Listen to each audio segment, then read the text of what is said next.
ఢిల్లీలోని జంతర్ మంతర్ వద్ద గత 20 రోజులుగా ఆమరణ నిరాహార దీక్ష చేస్తున్న ప్రముఖ పర్యావరణవేత్త సోనం వాంగ్చుక్ను పోలీసులు బలవంతంగా ఆసుపత్రికి తరలించడాన్ని ప్రతిపక్షాలు ఖండించాయి. ఆందోళనకారుల పట్ల ఢిల్లీ పోలీసులు వ్యవహరించిన తీరు దేశ ప్రజాస్వామ్యం, రాజ్యాంగానికి పట్టిన మచ్చ అని ఏఐసీసీ అధ్యక్షుడు మల్లికార్జున ఖర్గే విమర్శించారు. ప్రపంచంలోనే అతిపెద్ద ప్రజాస్వామ్య దేశాన్ని ప్రజా వ్యతిరేక పార్టీ పాలిస్తుండటం సిగ్గుచేటని కేంద్రంలోని బీజేపీ సర్కార్పై మండిపడ్డారు.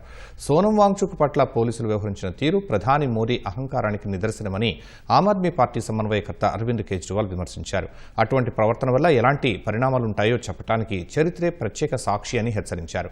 వాంగ్చుక్తో మోదీ మాట్లాడుండాల్సిందని కేజ్రీవాల్ సూచించారు. ఆందోళనకారులతో చర్చలు జరపాల్సింది పోయి శాంతియుత నిరసనలను ప్రభుత్వం అణచివేస్తోందని టీఎంసీ అధినేత్రి మమతా బెనర్జీ విమర్శించారు. మరోవైపు జాతీయ పరీక్షల్లో జరుగుతున్న అవకతవకలకు నిరసనగా ఆమరణ నిరాహార దీక్ష చేస్తున్న సోనం వాంగ్చుక్కు ప్రముఖ బాలీవుడ్ నటుడు హృతిక్ రోషన్ మద్దతు ప్రకటించారు.